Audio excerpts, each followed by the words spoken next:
O vídeo já vai começar, mas antes, não se esqueça de se inscrever e ativar as notificações. Meus irmãos, todas as vezes que a igreja se reúne para adorar a Deus, nós temos um tríplice encontro. Nós temos um encontro com Deus, nós temos um encontro com o nosso irmão, e nós temos um encontro com nós mesmos. E onde Deus está, coisas grandes e portentosas acontecem.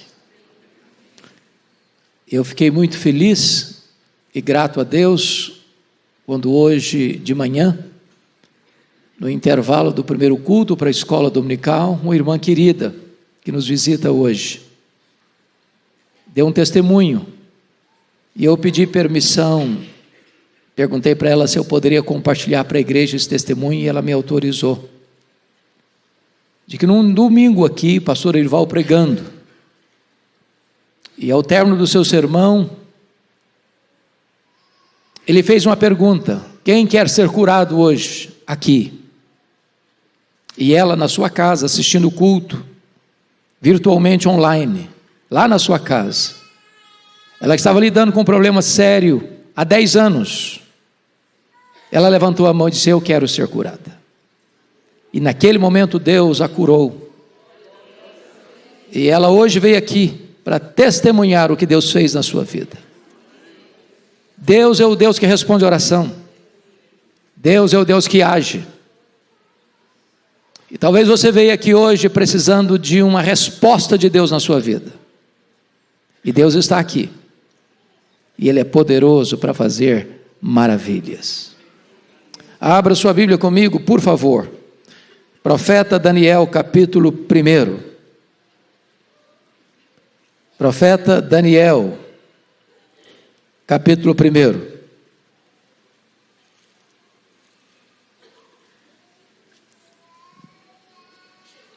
Vou ler até o versículo 21, todo esse capítulo.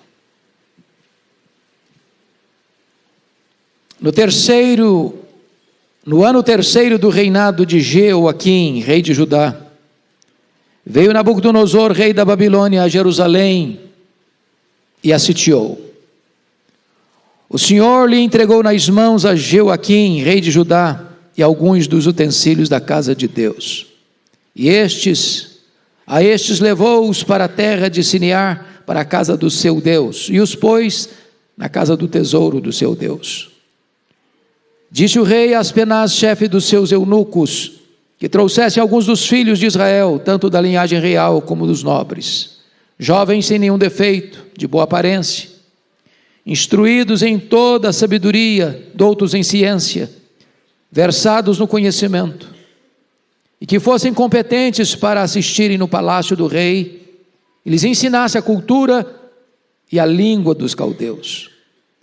Determinou-lhes o rei a ração diária, das finas iguarias da mesa real e do vinho que ele bebia, e que assim fossem mantidos por 3 anos, ao cabo dos quais assistiriam diante do rei.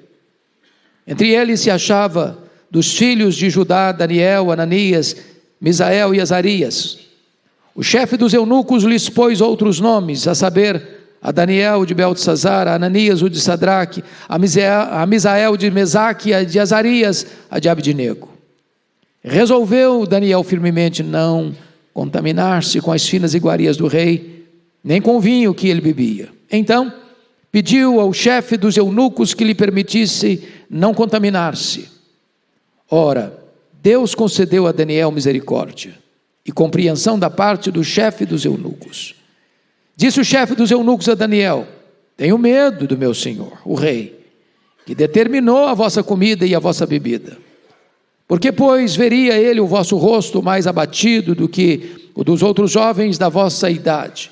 Assim, poreis em perigo a minha cabeça perante ou para com o rei. Então disse Daniel ao cozinheiro-chefe, a quem o chefe dos eunucos havia encarregado de cuidar de Daniel, Ananias, Misael e Azarias: experimenta, peço-te, os teus servos 10 dias, e que se nos deem legumes a comer e água a beber. Então, se veja diante de ti a nossa aparência, e a dos jovens que comem das finas iguarias do rei. Segundo vires, age com os teus servos. Ele atendeu e os experimentou 10 dias. No fim dos 10 dias, a sua aparência era melhor. Estavam eles mais robustos do que todos os jovens que comiam das finas iguarias do rei. Com isto, o cozinheiro-chefe tirou deles as finas iguarias e o vinho que deviam beber e lhes dava legumes. Ora, a estes 4 jovens Deus deu o conhecimento e a inteligência em toda a cultura e sabedoria, mas a Daniel deu inteligência de todas as visões e sonhos. Vencido o tempo determinado pelo rei para que os trouxessem, o chefe dos eunucos os trouxe à presença de Nabucodonosor. Então o rei falou com eles, e entre todos não foram achados outros como Daniel, Ananias, Misael e Azarias. Por isso passaram a assistir diante do rei. Em toda a matéria de sabedoria e de inteligência sobre que o rei lhes fez perguntas, os achou 10 vezes mais doutos do que todos os magos e encantadores que haviam em todo o seu reino. Daniel continuou até o 1º ano do rei Ciro. Meus irmãos, o contexto desta passagem é que o território de Judá, depois do grande avivamento e reforma que houve no período do rei Joás, voltou a afastar-se de Deus. E então os conflitos políticos da época, em que a Assíria guerreava contra o Egito, as duas potências, Israel no meio. Israel entra na batalha e sofre um desastre muito grande, porque o rei é morto pelo Neco, imperador do Egito, mas mais tarde a Babilônia conquista o Egito, cerca Jerusalém, para saquear a cidade, sitiar a cidade, tomar a cidade. O rei da época, alertado pelo profeta Isaías e também pelo profeta Abacuque, em vez de se arrepender, ao contrário, ele pegou o livro da lei de Deus, cortou com canivete e jogou na lareira, jogou no fogo, mantendo o povo uma falsa confiança religiosa no templo, pensando, templo do Senhor, templo do Senhor, templo do Senhor é este, imaginando que enquanto o templo de Jerusalém estivesse lá, eles estariam protegidos. Pois bem, no ano 606, Nabucodonosor cercou Jerusalém, capturou jovens da nobreza e levou para a Babilônia, dentre eles Daniel. Levou também vasos do templo que Deus os entregou. Depois retornam em 596 e levam mais pessoas, dentre elas o chamado Ezequiel, profeta Ezequiel. Mas como o rei que estava em Jerusalém rebelou-se contra Nabucodonosor, em 586, Nabucodonosor não só sitiou Jerusalém, mas entrou em Jerusalém, destruiu o templo de Jerusalém, passou o fio da espada a homens, mulheres, jovens, crianças, uma carnificina, e leva o povo para uma amarga escravidão de 70 anos. O ponto que eu quero destacar com vocês hoje é de que numa circunstância tão amarga, numa quadra histórica, política tão opressora, Daniel é levado para a Babilônia, juntamente com os seus amigos, mas eles mantêm a sua fidelidade a Deus, eles não negociam seus princípios e valores, eles não transigem com a verdade, eles não se corrompem, apesar de estarem numa nação ou no império idólatra, marcado pelo ocultismo. E eles nos ensinam aqui uma grande lição. Não importa o que está acontecendo ao seu redor, não importa o que sobrevenha sobre a sua vida, sobre a sua família, sobre a sua cidade, sobre a sua nação. Valores não se negociam, princípios não se negociam. Nós jamais poderemos vender a nossa consciência por sedução ou por pressão. E então aqui eu chamo a sua atenção para 3 verdades nesse texto. A primeira delas, Daniel é um jovem fiel a Deus, apesar de um passado de dor. Versos 1 e 2. Notem vocês que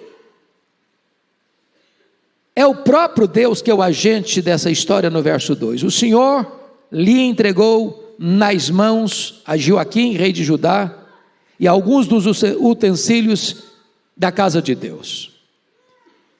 Judá não caiu porque Judá era fraco e a Babilônia era forte. Isso é um fato histórico, inquestionável.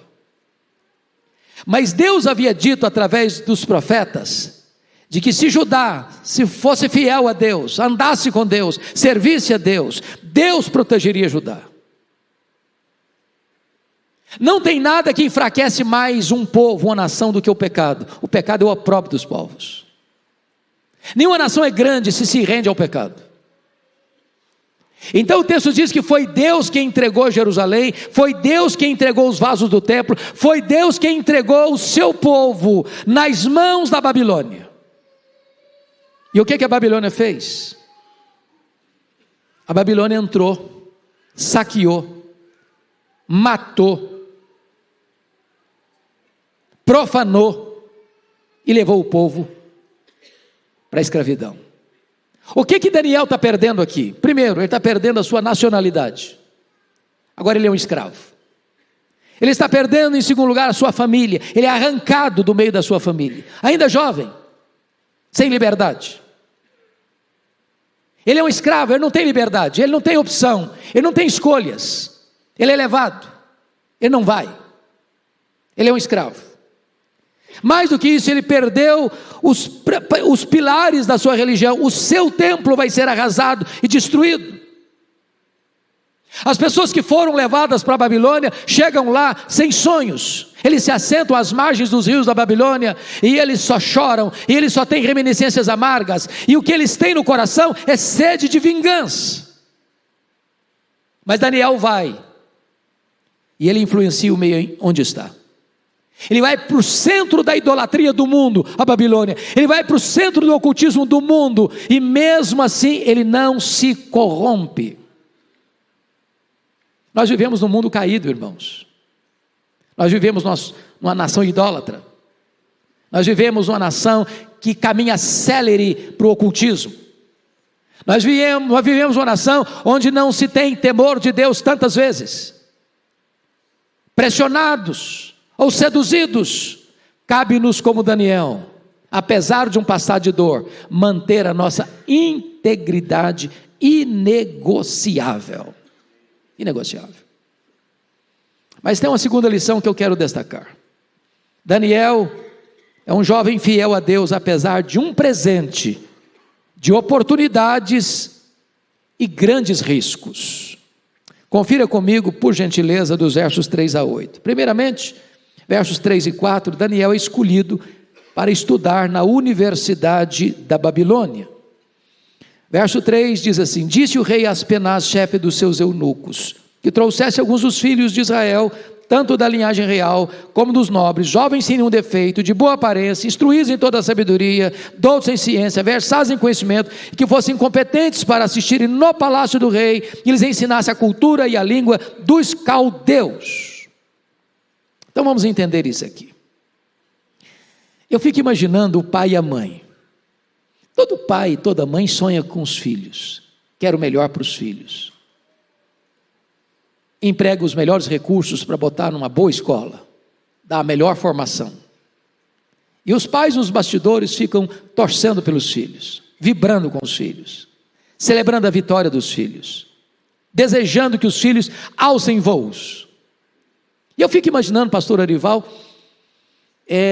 quando Daniel e os seus amigos, levados como escravos, em vez de pisarem no barro, serem levados a trabalhos forçados, sem quaisquer privilégios, esses meninos são levados para dentro do palácio, do mais poderoso reino do mundo, da maior autoridade política do mundo, dando a eles universidade de graça, dando a eles mesa com pão, fartura e vinho da primeira qualidade, da própria mesa do rei, e mais, com a promessa de que terminado este curso, que era de 3 anos intensivo, eles serviriam no palácio, no primeiro escalão do governo.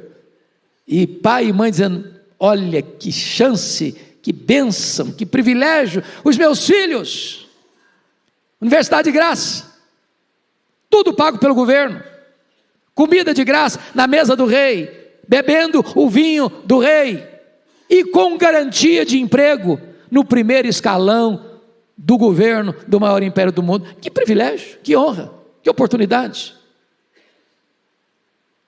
Só que Daniel e seus amigos tinham que passar por 3 exames. Primeiro, qualidades sociais, linhagem real e dos nobres. Nesse texto, nesse quesito ele passou. Ele era de família nobre. Segundo tipo de exame, qualidades físicas e morais, sem nenhum defeito e de boa aparência. Também passou nesse quesito. Terceiro exame, qualidades intelectuais, instruídos, doutos, versados e competentes. O que passa a entender para nós que Daniel, lá em Judá, já era um menino estudioso. Seus pais já cuidaram da educação dele desde a infância. Ele está indo como jovem, mas ele passa nesses critérios. E então, eles são aprovados para se matricularem na melhor universidade do mundo, com garantia de emprego e o melhor emprego do mundo, com todas as despesas pagas pelo governo. Parece uma grande oportunidade. Agora, prestem bem atenção. Alguém já disse que todas as maçãs do diabo são bonitas, mas elas têm bicho. As ofertas glamorosas do mundo podem trazer a você vantagens imediatas, mas elas vão cobrar a sua própria alma. Aqueles que vendem a alma para o diabo, para se enriquecerem, vão desfrutar de privilégios por um tempo, mas isso vai custar um preço altíssimo amanhã. E então eles estão naquela situação do filme Advogado do Diabo, que o cara se encanta com as propostas, o cara se encanta com o dinheiro, o cara se encanta com as promoções, o cara se encanta com aquilo que está acontecendo de fascinante na vida dele, que sai de uma cidade do interior, vai para Nova York, e ele é o centro das atenções, mas ele está tendo que vender a alma para o diabo, para alcançar isso. Quais eram os perigos que eles enfrentavam? Veja comigo o versículo 5. Determinou-lhes o rei a ração diária, das finas iguarias da mesa real, e do vinho que ele bebia. Irmãos, isso parece estranho para nós. Como é que o maior rei do mundo, o imperador do mundo, Nabucodonosor, a cabeça de ouro, mandava em tudo, vai se preocupar com o cardápio? Isso não é papel de um rei? Por que que o rei não recomenda, o rei não pede, o rei determina? Porque exatamente é na mesa que começa a aculturação.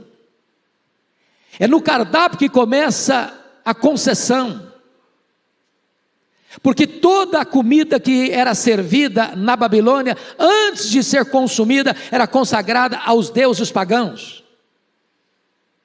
Assentar essa mesa e partilhar dessas iguarias era abrir mão de uma consciência onde os absolutos de Deus tinham que prevalecer.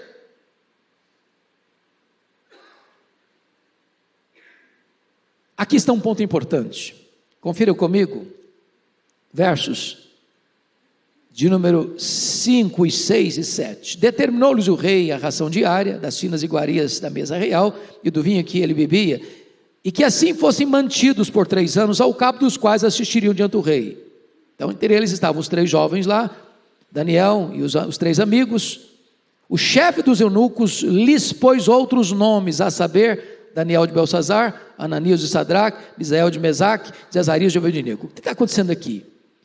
Eles não só tinham que abrir mão dos seus escrúpulos religiosos para comer comidas sacrificadas aos ídolos, mas a Babilônia vai e troca o nome deles. Cada nome desse aqui, desses jovens, tinha a ver com o Deus de Israel, mas trocam para outros deuses, Bel, Marduk, Vênus e Negô. Eu chamo isso aqui de aculturação. Dão um banho babilônico neles, dizendo para eles: olha, jovens, agora vocês saíram daquela fase primitiva de religião, agora vocês não têm mais que crer naquelas verdades que contaram para vocês como verdades, agora vocês levantaram voos mais altos, agora vocês chegaram na universidade, agora aquilo que vocês creram não faz mais sentido, agora vocês têm uma fase mais avançada, científica, agora larguem para lá todo esse legado, toda essa herança que vocês receberam, agora está na hora de vocês começarem a pensar de forma mais clara, científica, larguem a sua fé.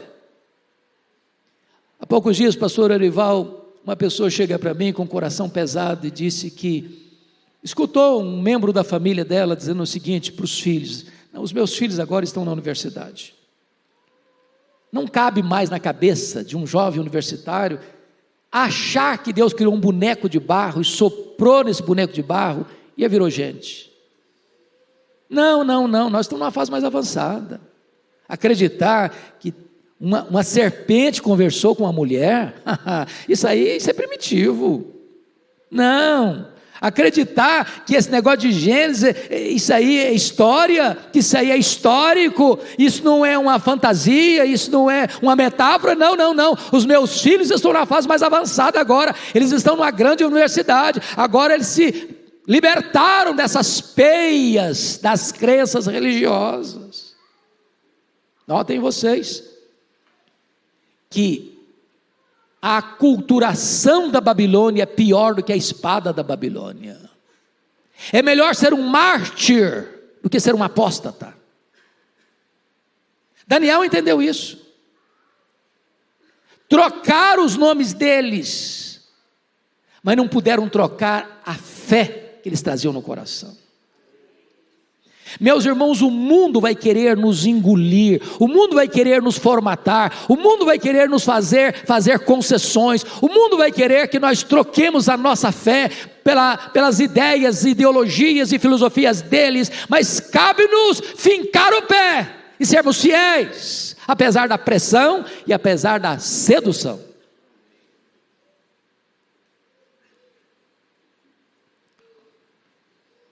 Eu vou lhes dizer que as ofertas vantajosas da Babilônia eram piores do que a perseguição da Babilônia. E nós temos que nos acautelar sobre este grande risco da aculturação, da formatação, desse verniz que a Babilônia queria colocar sobre eles. Mas agora, vejamos qual foi a postura de Daniel e dos seus amigos em relação a isso. Veja comigo o versículo 8. Você pode ler o verso 8 em voz alta comigo? Vamos juntos? Resolveu Daniel firmemente não contaminar-se com as finas iguarias do rei, nem com o vinho que ele bebia. Então pediu ao chefe dos eunucos que lhe permitisse não contaminar-se. Eu destaco aqui 3 coisas. Primeiro, Daniel foi corajoso em sua decisão. Os covardes não entram no reino dos céus. Os que têm medo de se posicionar não entram no reino dos céus. Cristianismo não é para covarde. Cristianismo exige coragem, posição, decisão, firmeza. Ele resolveu, não só resolveu firmemente não contaminar-se. Essa é a decisão do coração. Essa é a clareza da consciência. Esse é alguém que está aliançado com a verdade. Ele resolveu firmemente não se contaminar. Ele não deixou para tomar essa decisão no meio do processo. Ele antecipadamente tomou a decisão. Firmeza, coragem. Segundo, Daniel foi sábio em sua decisão. Porque notem vocês no verso 8, que ele resolveu firmemente não contaminar-se. Mas está escrito, então pediu. Pediu. Aqui é humildade. Aqui é sabedoria. Imagine vocês a seguinte cena comigo. Chega lá o chefe dos eunucos e diz: olha, o rei Nabucodonosor determinou a ração de vocês, o que vocês vão comer, o que vocês vão beber. Agora imagine Daniel respondendo assim: olha, mas eu resolvi no meu coração que eu não vou comer isso aí, eu não vou beber isso não. Mas foi ordem do rei. Falei, azar do rei, se vira o rei. Eu tomei a minha decisão e acabou. O que vocês acham que aconteceria com ele? Ele não sobreviveria ao dia seguinte. Seria morto. E se morresse, não seria um mártir, seria um tolo. Porque uma coisa é firmeza, outra coisa é sabedoria. Ele resolveu firmemente, mas ele pediu. A humildade cabe em qualquer lugar. A sabedoria cabe em qualquer lugar. É por isso, irmãos, que Daniel pôde mais tarde manter-se firme em provas talvez maiores. Porque quem negocia pequenos princípios, amanhã vai negociar grandes princípios. Quem cede 1 centímetro hoje, vai ceder 1 quilômetro amanhã. Quem não tem coragem de se posicionar hoje, vai se tornar um escravo do sistema amanhã. É por isso que lá em Daniel capítulo 6, houve um momento num outro império, que armaram contra ele, a ponto de Daniel ser jogado numa cova dos leões. E essa era a pior forma de pena de morte do Império Medo-Persa, era jogar alguém dentro de uma cova dos leões. E Daniel, mesmo sabendo que ele estava sentenciado à morte, ele continuou fazendo o que sempre fez, abrir a janela e orar. Era proibido a ele orar a outro Deus que não ao rei, mas ele continua fiel a Deus. Não nos importa viver, importa-nos ser fiéis a Deus. Se vamos viver ou morrer, isso não é decisão nossa, é de Deus. Cabe-nos ser fiéis a Deus, independentemente do que vai nos acontecer. É isso que Daniel está nos ensinando. Mas em último lugar, Daniel, um jovem fiel a Deus, apesar de um futuro de glória. Meus irmãos, mais pessoas caíram no topo da montanha do que na base da pirâmide.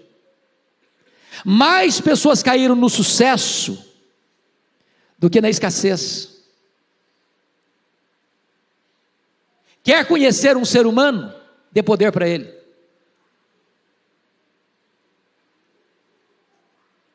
Mais gente fracassou no sucesso do que nas horas mais amargas da vida. E é o que acontece com Daniel? Destaco 4 coisas. Primeiro, Daniel ganhou a confiança do chefe dos eunucos. Versos 9 a 16. Agora veja o verso 9 comigo. Ora, Deus concedeu a Daniel misericórdia. Eu acho isso aqui maravilhoso, sabe por quê? Deus honra aqueles que o honram. Daniel só teve a bênção de ver o coração desse chefe da cozinha mudar de opinião, não é porque Daniel foi tão eloquente, ou tão convincente, é porque Deus deu misericórdia a ele. Deus está esperando um povo que seja fiel a Ele, e se o povo for fiel a Ele, apesar da pressão ou da sedução, Deus concede misericórdia. Deus concede misericórdia.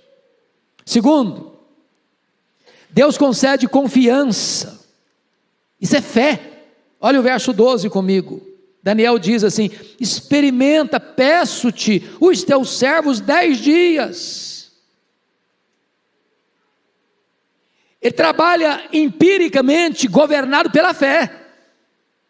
Experimenta nos 10 dias, porque a preocupação do camarada é o seguinte: se eu tiro de vocês as finas iguarias da mesa do rei, se eu tiro de vocês o vinho da qualidade que o rei toma, der para vocês legumes, só água para vocês beberem, daqui a 10 dias vocês vão estar mais magros,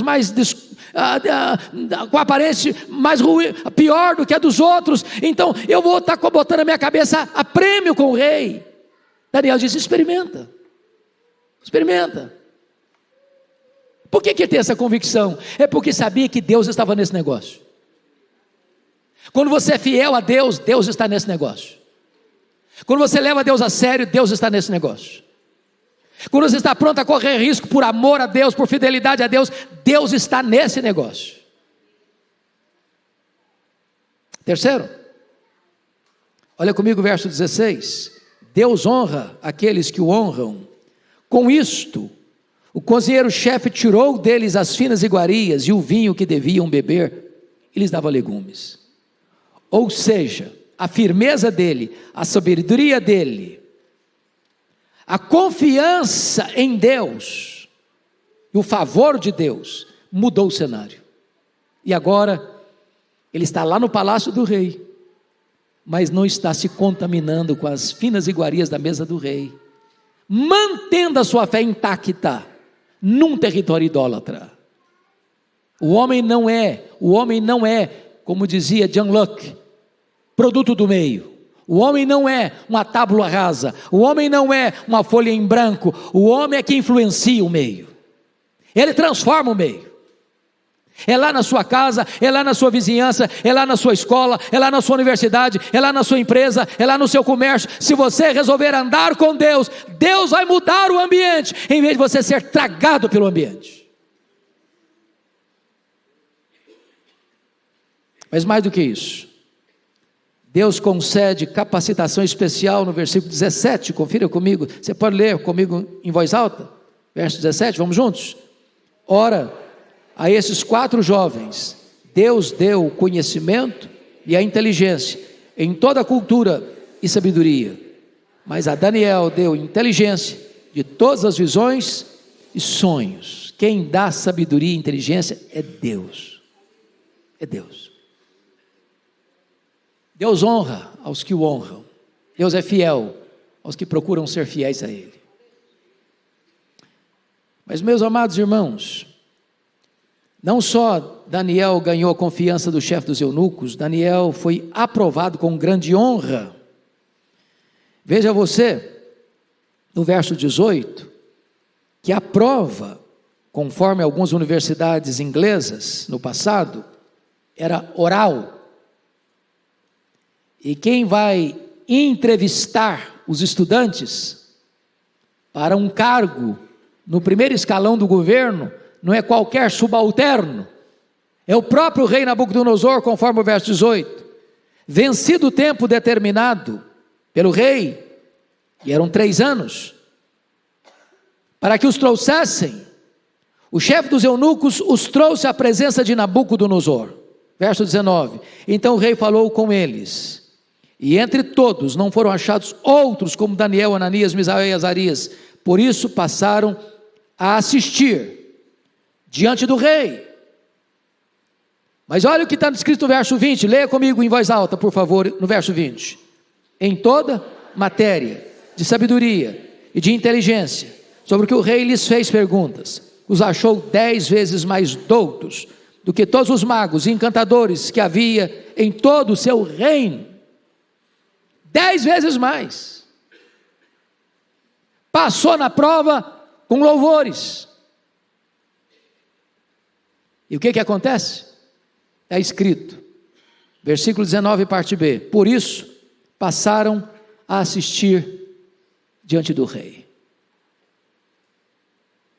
eles estão na posição mais alta, sem ter que negociar princípios, sem ter que negociar valores, sem ter que transigir com a consciência, sem negar a sua fé, sem deixar de serem fiéis a Deus. Para mim isso é uma grande lição. Tem muita gente que acha que se um empresário for íntegro, ele não vai para frente. Se um estudante não colar na prova, ele vai ficar para trás. Se ele não seguir a cartilha da maioria, ele vai ser desprezado. Se ele for alguém de uma ética granítica, ele nunca prospera. Quem leva você para frente é Deus.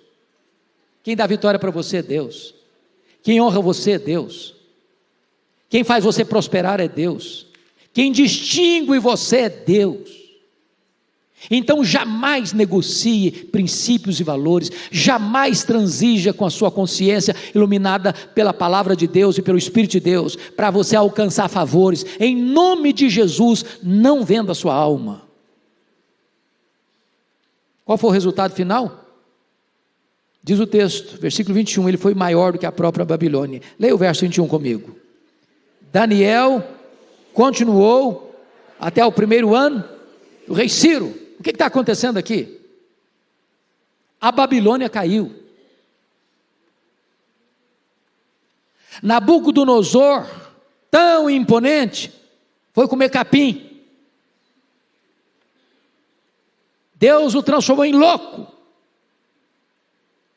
até que o coração dele se humilhou. O sucessor dele, Belsazar, zombou de Deus, numa festa regada a bebida, mandou trazer os vasos do templo, para profanar os vasos do templo, e apareceu na parede uma mão escrevendo, Mene, Mene, Tekel, Farsim. Foi contado, achado em falta, pesado na balança. Teu reino será tirado, e a tua vida será ceifada, e a Babilônia, numa noite de bebedeira do rei, é tomada pelo grande Ciro. E a Babilônia caiu, e um outro império surgiu. E Daniel? Daniel foi ser o grande primeiro-ministro também, no grande império Medo-Persa. Ele é maior do que Babilônia. Babilônia caiu, mas Daniel continuou de pé. Oh, meus irmãos, a minha esperança nesta manhã, com esta breve meditação, que exorta o meu coração, que confronta também o seu coração, é que nós sejamos uma igreja fiel a Deus. Fiel a Deus apesar de um passado de dor. Fiel a Deus apesar de um presente de oportunidades e riscos. Fiel a Deus apesar de um futuro de glória. Não importa se no vale ou no topo da montanha, permaneça fiel a Deus. Que o Senhor nos ajude. Amém.